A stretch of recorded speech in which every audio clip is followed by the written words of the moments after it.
I just love what I do. I mean, I'm really fortunate. I get to go to work every day, and I get to wear a white jacket and go to work, and it means something to me each and every day. I'm really proud to be a chef. I love being around people. I love teaching and sharing my love of what I do with other people that share that same goal. So back on our history, you know, Aldo was here forever. There was a obvious point that we knew that there was going to be a transition from Aldo as the corporate chef to the new generation of Andiamo and what that new corporate chef was going to be. I had come in as the chef at Dearborn. I ran the Dearborn store for about a year and a half. You know, everybody says, how are you so successful? I'm only successful because I surround myself with great people. That's what it is. How do I run a $50, $60 million a year corporation? Because I work with great people. And I find a way to keep those people motivated, make sure they're passionate and they share the same goals, and they'll go through that wall with me, whatever it is. It's pure and simple. I'm nothing without my team. Forget it. You know, and there's different guys in this world, you know, like who's a football fan in here, right? Everybody plays fantasy football and everything. I mean, you got your guys. What does Tom Brady look like when he's on the sideline? Pissed off. He's pissed off, man. He's up and down. And yeah. If a receiver turns left instead of right and drops that pass, or he's in his space, man, he's on that sideline. And he's running by the offensive line. I mean, he's that guy. He's intense and he's in it. And then you got other guys like Eli Manning, Super Bowl winning quarterback. He just goes and sits on the fence. He dropped that pass, I guess. I don't know. Hey, there's different types of leaders in this world, you know? There's Brett Favre's and there's Peyton Manning's and Eli Manning's. I mean, they're all Super Bowl winning quarterbacks, but they just have a different way of delivering it. I'm an egomaniac. What do you want from me? I can't help it. Sorry.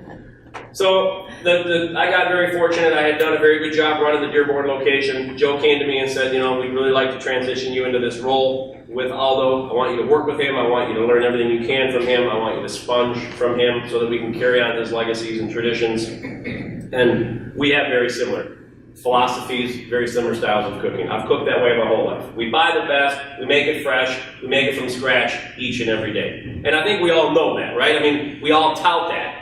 But when someone comes to you, you know, Russ, you know, someone comes to you and says, oh, your salmon's farm raised? So that's why we're here today. I'm not going to belabor it, but that's why we're here today. You know, I had an example in Riverfront. Customer came in and said, this isn't veal. Veal's white. You know, your veal's like has a rose, like reddish color to it. That's not veal. And people don't know how to, right, you don't know how to handle that. Like, you don't know what the right response is to that. And if the manager doesn't know the response to it, well, now I'm really in trouble.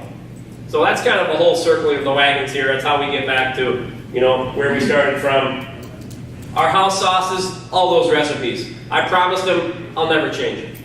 I'll never change. I've traveled all over. Bologna, Italy, where Bolognese sauce comes from, that you're going to taste today, our meat sauce.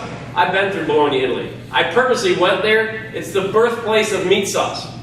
I was there for 2 full days, and I probably ate in 8 or 10 different restaurants, and that's why they hate Americans. I'm guilty. You know why Europeans hate Americans? Because of me. Because it's my wife and I, we go to Italy, we wake up for breakfast, we eat breakfast, at 11 o'clock we're at a restaurant as soon as they open having lunch, and I'm ordering 2 pastas with bolognese. We're already full, but we take 2, 3 bites. I just want to try it. And then they're 80% still there, and I'm like, no, just take it away. You know, you don't do that in Europe. I mean, they're like, what? I'm like, just throw it away. I just wanted to try it. And then bring me a tortellini with bolognese too. I want to try that. And then I do that 4 times a day. I mean, but that's what I do. I mean, and I tell you, I haven't had a bolognese sauce as good as ours, and I've traveled all over.